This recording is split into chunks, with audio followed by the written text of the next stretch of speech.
Well, hello friends, and welcome to another Ask Zach. Today we're going to talk about going direct.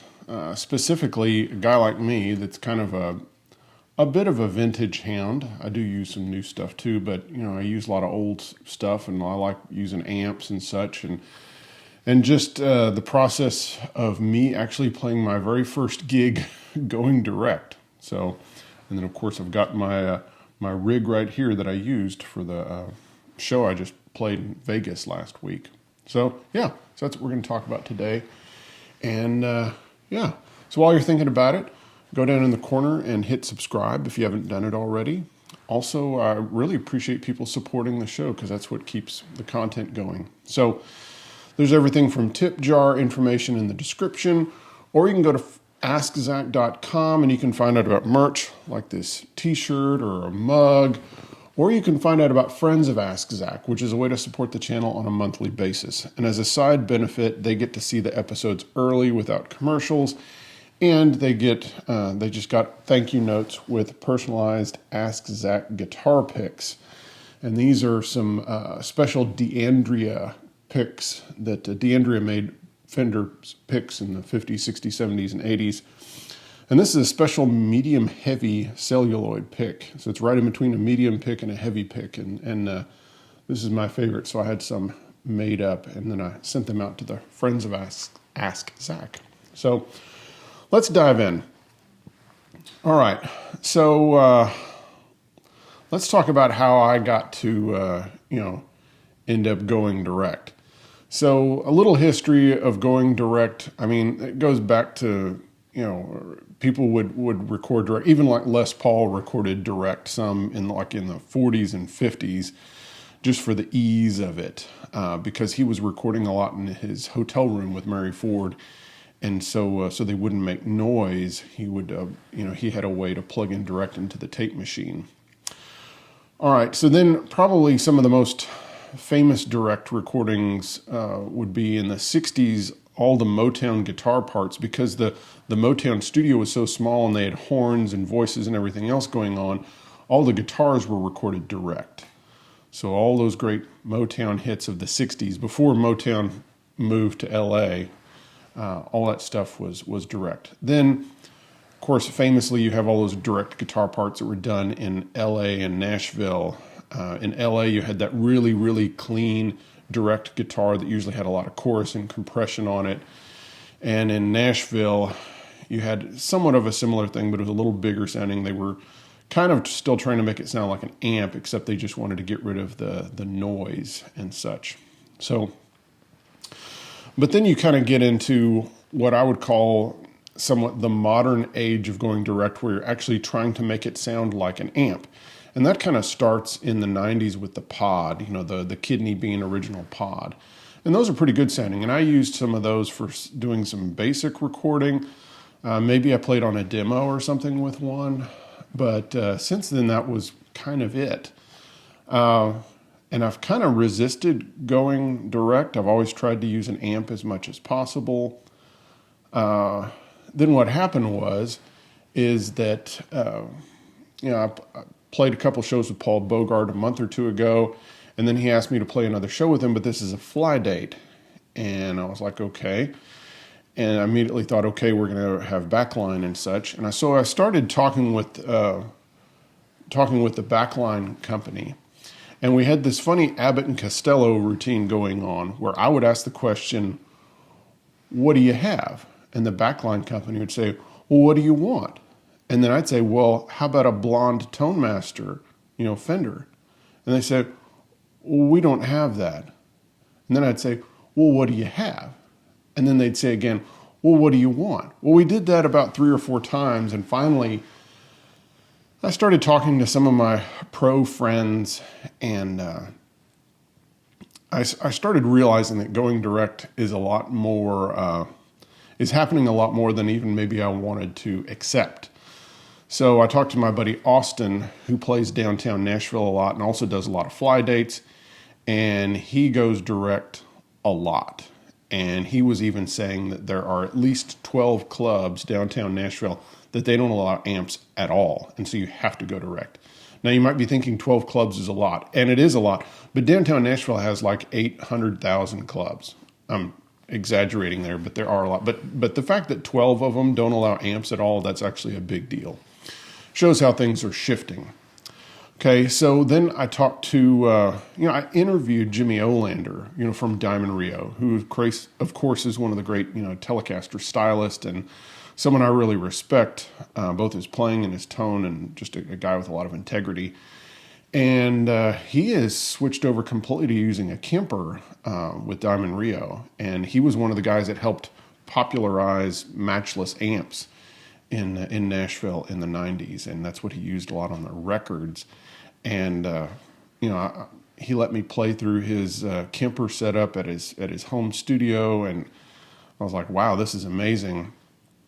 Also, I checked out like the Line 6 HX and such. And, I started kind of finding out, what I liked, and all of them sounded good, but also there was part of the user interface part of it, which we'll talk more about later. So also I talked to Carl Ridland, who does guitar work for Hans Zimmer and does a lot of soundtrack work, and he had said that he had used both the Kemper and the Strymon Iridium a bunch and had really great results with that. So I finally decided, with the backline situation being kind of funny, and, I decided to make the jump. Now, here's the even funnier part. I bought this Strymon Iridium almost 2 years ago. So the reason I got it was down at True Tone. Of course, we do guitar shows and things like that. And we always have a little demo station where guys can try out, True Tone pedals. Well, in the past, we'd use an amp, but then more and more, guitar shows are pretty loud and obnoxious, and you can't hear, what you're trying out.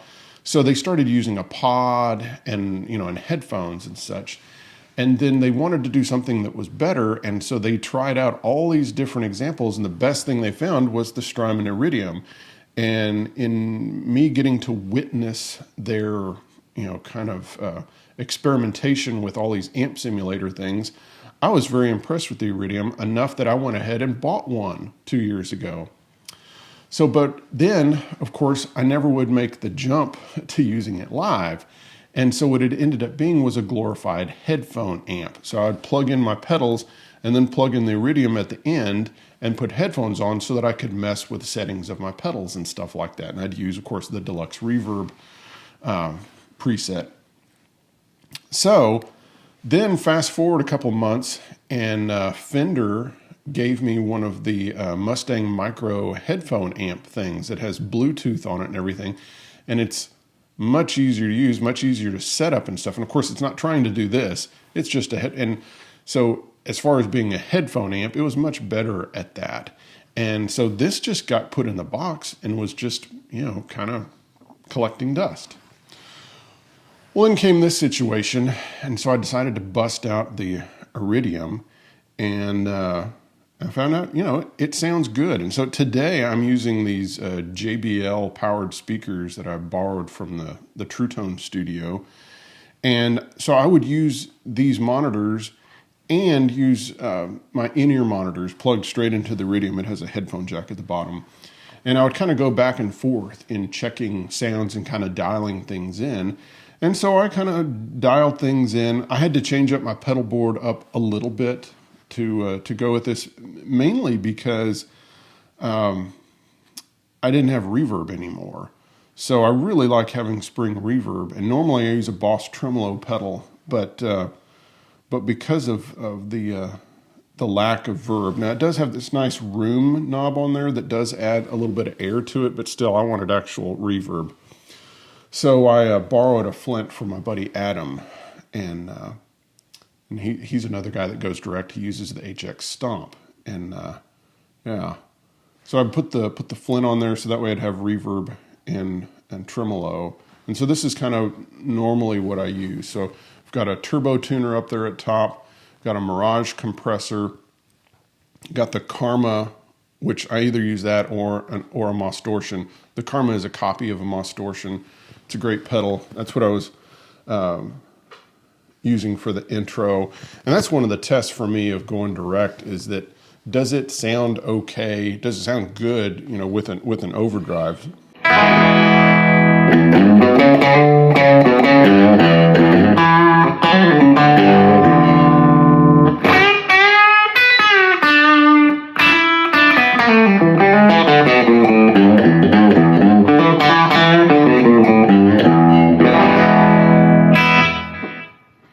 So, had the Karma on there, then the DM3 for just a quick slap back, and let's turn that on.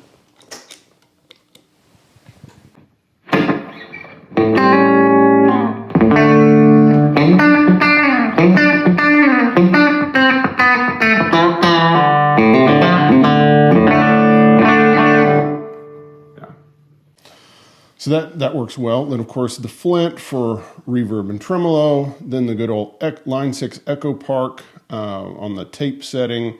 And I use it on the dotted eighth so that the repeats will tend to come in between the notes that I'm playing. And that's going stereo into the Iridium. And to do that, you have this special TRS cable that's, you know, dual mono to TRS, because the Iridium takes a tip ring sleeve input to go stereo, and then of course going out to these two powered speakers, but otherwise of course live, you know, going to two direct boxes. On the Iridium, I did make a modification, and that's because I really like the Vintage 30 in a deluxe reverb. So I bought from Tone Junkies, I bought the Vintage 30 IR package, and so it was about $8, and that way I was able to upload onto the Iridium some Vintage 30 with the mic in different places, either closer to the edge or closer to the middle of the cone. And yeah, and so that's what I used, well, of course, on the deluxe reverb setting. And so I had 3 different Vintage 30s put into the cab option so that I could just switch between, instead of completely different cabinets, I just had, you know, 3 different Vintage 30 options with the mic in different positions. So yeah, so you know, it was really nice to show up with this, and you know, because, you know, of course it's a fly date, and I took my Esquire, and I had no backup to this, and so of course I was, you know, taking this on the plane, and just note to self and to others, make sure you're in the A or B group if you're flying Southwest. Some of the airlines are really rough on guitars, but the Southwest people are pretty nice about that. And yeah, so I just had this guitar in a gig bag, and then I had this in my luggage that I checked. And yeah, but it was nice to show up with this and not have to worry about a rental amp, wondering if it was healthy, or having to dial it in, having to do mic placement and stuff like that. It was just, let's just get plugged in, because we're not, you know, pulling our own production, carrying our own production with us. You know, we've got to get monitor mixes and everything. So, you know, that takes time, and it's problematic when you're, you know, having to dial in an amp and dial in, you know, monitor mixes and stuff like that, and, you know, play a corporate show. So it ended up going really well, and I found that it was like, why didn't I do this earlier? This is actually pretty cool. And now, would I rather play through an amp? Absolutely. If it's my amp, or an amp that I know that I'm comfortable with, then I would much rather use my own amp. You know, and amps you can get great sounds out of, but you have to work more, you know, moving the microphone around and things like that. This gets a really good sound, and it's kind of foolproof. And that's the advantage of this. You know, you just show up with this pedal board, plop it down, plug it into 2, you know, direct boxes, and you're there. And it sounds really good. Does it sound amazing? Maybe, but I bet no one in the audience could tell the difference. And I even have some footage that I might you know, tag onto this video, where you can hear a little bit of me playing with the direct rig. So yeah. So I really enjoyed the show. I want to say that I had a number of you guys that offered their amps that lived in the Vegas area, and I appreciate that. And the other thing was, a number of you guys wanted to come to the show, and I didn't realize it was a private thing. And so, yeah, it was. it was kind of a kickoff party for the big wigs at the rodeo, association. So it was in Las Vegas. And so it was a private show, and we got to sit with the rodeo queens. So they sat the band with the Miss Rodeo America and Miss Rodeo Canada, and so we felt like we were royalty sitting there with the beauty queens. So that was fun and entertaining. So, all right, well, yeah, I think to get to the user interface part of things, checking out the Kemper and also the Line 6 HX and some of the other units out there, I found with a lot of those that they were overly complex for my needs. And I was going to be much more comfortable, instead of trying to replace my whole rig with a Kemper, I was much more comfortable with using my standard pedal board setup and then having something that could, that had knobs on it and was just easy to use, so that on the fly I could make changes instead of having to go through presets and algorithms and different things like that and program something. And that's, I really can't do that on the gig. I mean, that's, it's like, that's just, you're trying to remember words, you're trying to remember licks and arrangements and all sorts of things. So I didn't need that additional issue. So because of that, I really like the Iridium. I mean, there's a bunch of different options, and some people go Kemper, some go the Line, the HX, but I found the Iridium the easiest to use, especially for an old school guy like myself. I will say one other thing is that when you are going this route, the direct box that you use makes a big difference. So if you can get something like a radial JDI with the Jensen transformers, that's going to sound really nice, and it's going to be smooth sounding. If you get something like a Countryman DI or something like that, it's going to be a little harder and harsher sounding, and it's going to be hard to smooth things out. So just be aware of that. And then as far as feedback to Strymon, I wish they would make a deluxe version that had XLR out, so you wouldn't have to have a DI or anything. That was just, or balanced outputs or something. But yeah. All right. Well, I hope you've enjoyed today's episode and the look at, a guy that was really slow to get on the direct wagon, but now I would absolutely go direct again. It's just, it's easy and it just makes it, more stress-free, if you can't take your own amps. Now, we are going to play a couple more shows I'm going to play a couple more shows with Paul Bogart. And they're going to be in Tulsa and Wichita, and they're going to be right at the end of the year around New Year's Eve. So reach out to me if you live near there and you'd like to come out, because I love meeting fellow players and chatting. And I'll have my Esquire, and I'll probably have some of my old amps with me and stuff for that, because those aren't fly dates. So, all right, guys. Well, thank you so much, and I'll see you next time. Bye bye.